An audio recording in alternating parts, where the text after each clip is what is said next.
Welcome to my YouTube channel math with DM. आज के इस वीडियो में हम पढ़ने वाले हैं प्रॉफिट एंड लॉस के बारे में। इसके पार्ट फर्स्ट में हमने जितने भी टाइप्स के क्वेश्चन लिए थे उनको एक बार वापस रिपीट कर लेते ताकि आपको भी समझ में आ जाए, और उसके बाद हम नेक्स्ट जितने भी टाइप्स के क्वेश्चन बनते हैं वो भी सोल्व करेंगे तथा जो नई टर्म्स आती है उनको भी हम अच्छे से पढ़ेंगे। तो आप इस वीडियो को एंड तक जरूर देखना। अगर वीडियो अच्छा लगे तो लाइक और सब्सक्राइब करना और अपने दोस्तों के साथ शेयर करना। जैसे कि हमें एक फर्स्ट दे रखा है, ये प्रॉफिट हमको पी से डिनोट करते हैं प्रॉफिट को, और ये selling price minus cost price हो जाएगा, और लॉस होता है जो cost price minus selling price हो जाएगा। और प्रॉफिट परसेंटेज क्या हो जाएगा, profit upon cost price into 100 percent में निकालने के लिए 100 से मल्टीप्लाई कर देंगे। लॉस परसेंटेज क्या होता है, loss divide by cost price into 100, इससे लॉस परसेंटेज निकल जाएगा। इस प्रकार क्वेश्चन हमने पहले पढ़ा था। जैसे कि सेलिंग प्राइस हमें अगर दे दिया जाए 50 रुपए और कॉस्ट प्राइस दे दी जाए हमें 40 रुपए, मतलब हमने 40 रुपए में खरीदा और 50 में बेचा है, तो हमें प्रॉफिट कितना हो जाएगा, इसमें से इसको माइनस कर देंगे इस फॉर्मूले में वैल्यू रख के, तो हमें 10 रुपए का प्रॉफिट हो जाएगा। अगर हमें पूछ लिया जाए अगर आपने इसको 40 में बेच दिया हो और आपने इसको 60 में खरीदा हो तो लॉस कितना हो जाएगा, इसमें से इसको घटा देंगे तो 20 रुपए का लॉस हो जाएगा। अगर इसी में पूछ लिया जाए, अगर हमें किसी वस्तु अगर खरीदी हुई वस्तु की रेट हो जाएगी, अगर 100 रुपए में खरीदा है और उसके बाद आपको प्रॉफिट हुआ 20 रुपए का, तो प्रॉफिट परसेंटेज कितना हो जाएगा, प्रॉफिट परसेंटेज निकालने के लिए क्या करेंगे, profit divide by cost price, तो 20 डिवाइड बाई 100 और 100 से मल्टीप्लाई करा देंगे क्योंकि परसेंटेज में आंसर निकालना है, तो इससे हमारा प्रॉफिट परसेंटेज निकल जाएगा। तो प्रॉफिट परसेंटेज कितना हो जाएगा, 20।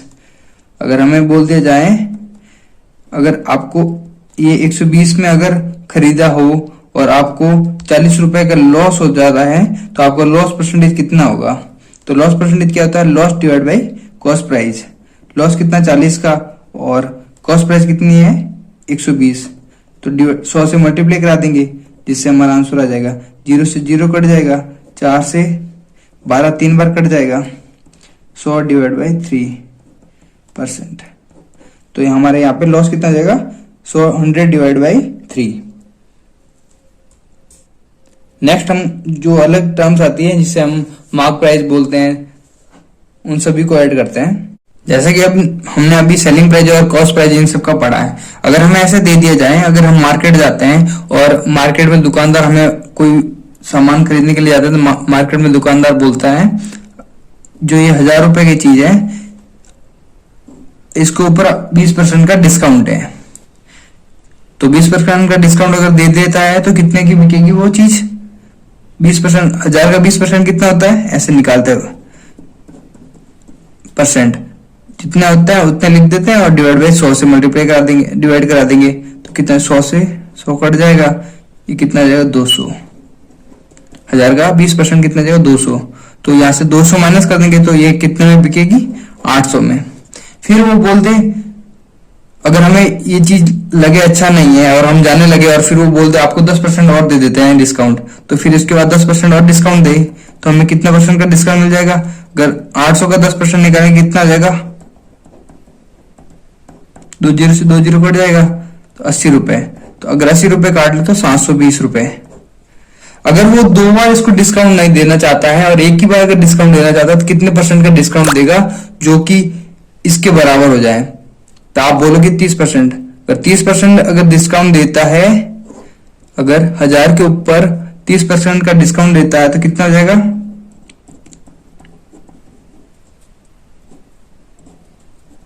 300 रुपए। तो इसका मतलब 1000 में से 300 माइनस करेंगे तो 700 रुपए यहाँ पे सेलिंग प्राइस आ जाएगी। इसका मतलब यहाँ पे सेलिंग प्राइस उसको 720 है, मतलब 720 में वो दुकानदार बेचता है। अगर वो 30% का डिस्काउंट दे देगा तो वहां पे उसको 700 रुपए में उसको वस्तु को बेचना पड़ेगा, 700 रुपए में उसको देना पड़ेगा। इसका मतलब वो 30% डिस्काउंट तो देगा नहीं, तो आपको कितना परसेंट डिस्काउंट देगा ये आप कैसे निकालोगे, इसके निकालने के लिए इस फॉर्मूले का यूज करेंगे हम, a plus B plus a into B divide by 100। अगर डिस्काउंट दे रखा है इसका मतलब माइनस, अगर डिस्काउंट दे रखा होता तो उसको वैल्यू माइनस में लेते हैं। अगर जैसे कि यहाँ पे 20% डिस्काउंट दे रखा है तो 20 हो जाएगा माइनस और minus 10 plus 20 into minus 10 divide by 100। ये माइनस से माइनस प्लस हो जाएगा, ये इन दोनों माइनस माइनस में तो ऐड हो जाएगी, ये कितना 30 हो जाएगा प्लस ये माइनस माइनस प्लस हो जाएगा, 2 जीरो से 2 जीरो कट जाएंगे तो +2, तो ये कितना 28। इसका मतलब वो 28% अगर डिस्काउंट देता तो वो 720 में बेचता। अगर वो 28% डिस्काउंट देता तो 720 में देता। अगर वो 30% का डिस्काउंट देता तो 700 रुपए में बेचता। तो इस प्रकार से हम अगर निकाले कि अगर एक ही बार में छूट निकालना हो तो कैसे निकालेंगे, तो हम अगर किसी का हमें मार्क प्राइस दे दिया जाए, अगर उसकी जो जितनी रेट उसके ऊपर बॉक्स के ऊपर लिखी हुई होती है अगर वो दे दी जाए और हमें बोले कि अगर इसमें 10% का डिस्काउंट दे देते हैं, उसके बाद 20% का डिस्काउंट दे देते हैं, तो ये वस्तु कितने में बेचेंगे। इस प्रकार क्वेश्चन इसमें पूछे जाते हैं। तो इसमें इस प्रकार अगर क्वेश्चन पूछा जाता है तो हम किस प्रकार का फॉर्मूला का यूज करेंगे, इसको मार्क प्राइस होता है, उसको हम जितना % डिस्काउंट होता है उसको D1, अगर एक बार अगर उसको डिस्काउंट देते तो D1 लिख देंगे, फिर उसको और मल्टीप्लाई करा देंगे। एक बार अगर और देता है तो D2, फिर उसको सेलिंग प्राइस के इक्वल मान लेंगे, जिससे हमारी सेलिंग प्राइस निकल जाएगी। फर्स्ट मेथड तो हमारा ये होता है। सेकंड हमारा फ्रैक्शन मेथड होता है। अगर इसमें अगर हम निकालना चाहें, अगर इसकी सेलिंग प्राइस निकालना चाहें तो कैसे निकालेंगे। मार्क प्राइस हमें कितना दे रखा है, 100 का, 1000 दे रखा है, 1000। पहला डिस्काउंट कितना दे रखा है, 20, 100 माइनस 20 कितना जाएंगे, 80 डिवाइड बाई 100 इंटू 100 माइनस दूसरा कितना दे रखा है, 10%, 90 डिवाइड बाई 100।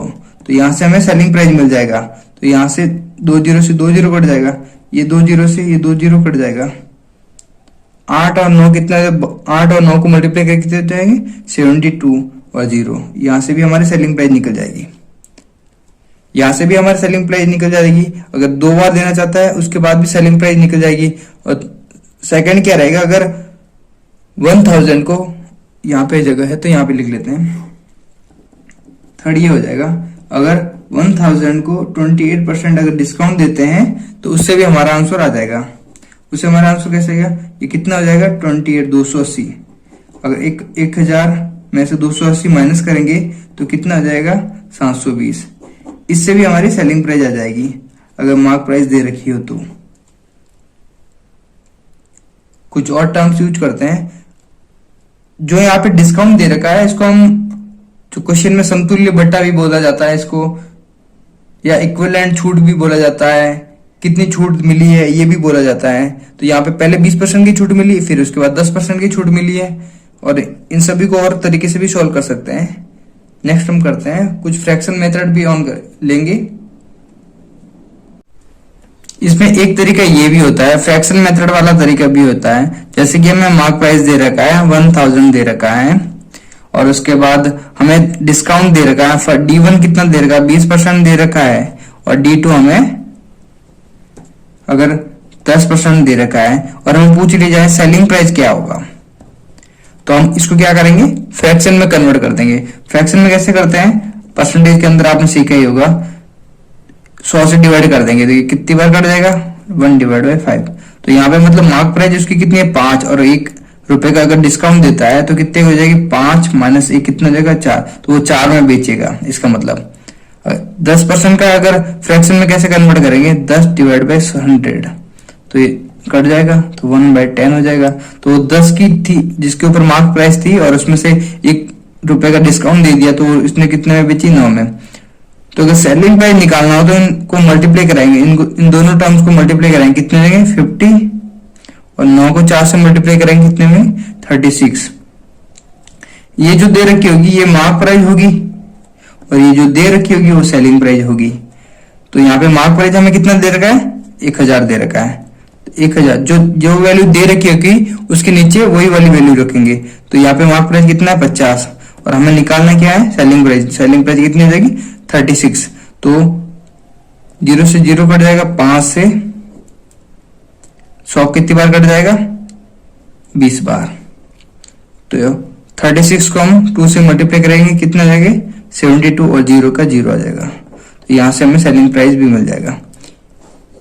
इन सभी तरीके के आपको आना चाहिए ताकि एग्जाम में जो भी तरीका यूज होगा वो आप आसानी से कर सकते हो, ताकि आपका टाइम बच जाए और एक्स्ट्रा टाइम आप दूसरे क्वेश्चन को दे सकें। नेक्स्ट हम और कुछ करते हैं जो इंपॉर्टेंट इससे क्वेश्चन बनते हैं वो भी सॉल्व कर लेते हैं 1-2, ताकि आपको ये अच्छी तरीके से समझ में आ जाए। अगर हमें बोल दिया जाए, अगर आपको मार्क प्राइस 120 रुपए दे दिया जाए और आपको बोल दिया जाए आपको 10% का डिस्काउंट दे दिया जाए, तो आप कितने में इसको बेचोगे, तो आपकी सेलिंग प्राइस क्या होगी। तो हमें पता है मार्क प्राइस क्या होता है, मार्क प्राइस होता है सेलिंग प्राइस। सेलिंग प्राइस निकालने के लिए मार्क प्राइस से कैसे निकालते हैं, मार्क प्राइस को हम जितना भी डिस्काउंट होता है उसको मल्टीप्लाई करा देते हैं और जिससे हमें सेलिंग प्राइस मिल जाएगी। तो मार्क प्राइस कितना है, यहाँ पे 120 है और डिस्काउंट कितना है 10, तो 100 माइनस 10 कितना जाएगा 90 डिवाइड बाई 100, और तो यहाँ से सेलिंग प्राइस आ जाएगा 2 जीरो से 2 जीरो कट जाएगा, 9 को 2 से मल्टीप्लाई करेंगे कितने 18, एक हसल का हो जाएगा, 9 को 1 से मल्टीप्लाई करेंगे 9 हो जाएगा, फिर एक 10 हो जाएगा। तो उसकी सेलिंग प्राइस 108 रुपए हो जाएगी अगर उसको 10% का डिस्काउंट देता है। तो मार्क प्राइस जिसे हम अंकित मूल्य बोलते हैं।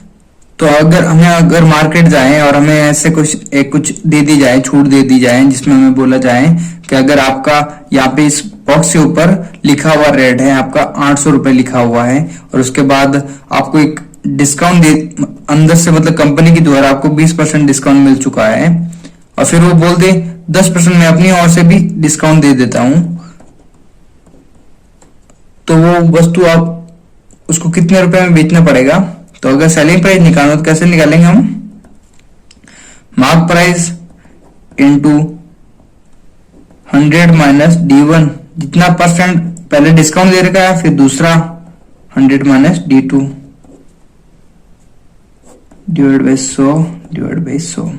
तो यहां से सेलिंग प्राइस आएगा 800 मार्क प्राइस हो जाएगा, अंकित मूल्य बोलते हैं जिसे हम, हो जाएगा 100 माइनस D1 कितना है यहाँ पे 20, तो 20 80 हो जाएगा, 80 divide by 100 into 100 minus D2 कितना है 10% का डिस्काउंट है 90 इंटू 100। अब इससे सॉल्व करेंगे तो यहाँ से हमें सेलिंग प्राइस मिल जाएगा। सेकंड मेथड क्या रहेगा, सेकंड मेथड मैंने बताया था, अब इसको फ्रैक्शन में कन्वर्ट कर देंगे। अगर फ्रैक्शन में कन्वर्ट करेंगे कैसे हो जाएगा, इसको काट लेंगे तो ये 1/5 हो जाएगा और 10 को सॉल्व से करेंगे तो ये कितना हो जाएगा 1/10 हो जाएगा। इसका मतलब 5 अंकित है और 1 रुपए का डिस्काउंट देते हैं तो कितने में बेचेगा वो 4 में, और 10 रुपए की चीज उसके ऊपर अंकित है और कितने का डिस्काउंट देता है 1 का, तो कितने में बेचेगा 9 का, तो ये कितना आ जाएगा 50 और ये कितना हो जाएगा 36।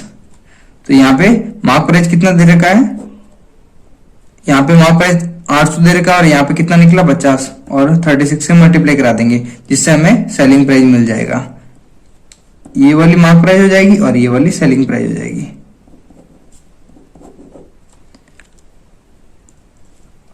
अगर आप मार्केट में जाते हो और वहां पे अगर आपको इस तरीके से कोई छूट दे दी जाए, जैसे 30% ऑफ, फिर बोल दे आपको 80% ऑफ, सेकंड आपको दे दी जाए 40% की ऑफ पहले से मिल रखी है और 70% ऑफ मैं दे देता हूं, अलग से दे देता हूं, दुकानदार अगर बोलता है, सी ऑप्शन हो जाएगा अगर 50% छूट प्लस 60%, और डी हो जाएगा 60% की छूट हो जाएगी पहले और उसके बाद 50% की छूट हो जाएगी।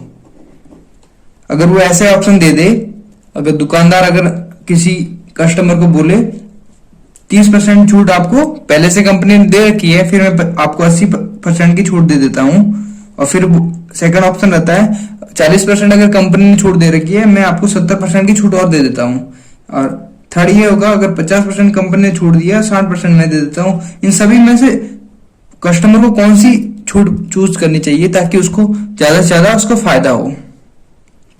अगर इन सभी को अगर ऐड करते हैं तो हमें मिलता है सभी की वैल्यू सेम होती है। जैसे 80 प्लस 30 110 हो जाएगा, 70 प्लस 40 110 हो जाएगा, 60 प्लस 50 110 हो जाएगा और 50 प्लस 60 110 हो जाएगा। अगर सारी छूटें अगर जोड़ने पे अगर बराबर हो तो हम कैसे निकालेंगे कि ये छूट सबसे बेस्ट होगी। फर्स्ट मेथड तो ये होता है, फर्स्ट अगर हमने 100 मान लिया, 100 की किसी को चीज माना, पहले हमें 30% की छूट मिल जाएगी। तो फिर हम कितने के पड़ती है वो चीज 70 की, फिर 70 के ऊपर 80% की छूट,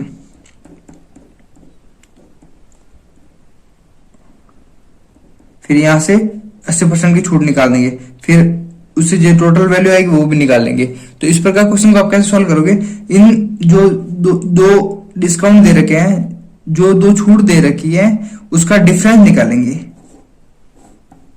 अगर डिफरेंस अगर जिसका भी अगर ज्यादा हो, जैसे यहाँ पे 50 है, यहाँ पे कितना 30 है, यहाँ पे कितना 10 है, यहाँ पे कितना 10, अगर जिसका डिफरेंस ज्यादा होता है, डिफरेंस जितना ज्यादा होगा वो छूट आपके लिए ज्यादा यूजफुल होगी, जिससे हमें कस्टमर को ज्यादा फायदा होगा।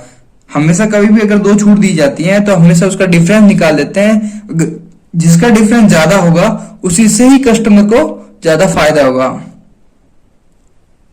आशा करता हूँ वीडियो अच्छा लगा होगा। अगर वीडियो अच्छा लगे तो लाइक और सब्सक्राइब कीजिए और अपने दोस्तों के साथ शेयर कीजिए। दोस्तों नेक्स्ट वीडियो में हम इन सभी टाइप्स के क्वेश्चन लेंगे ताकि उनको अच्छी तरीके से सॉल्व करेंगे। मिलते हैं नेक्स्ट वीडियो में।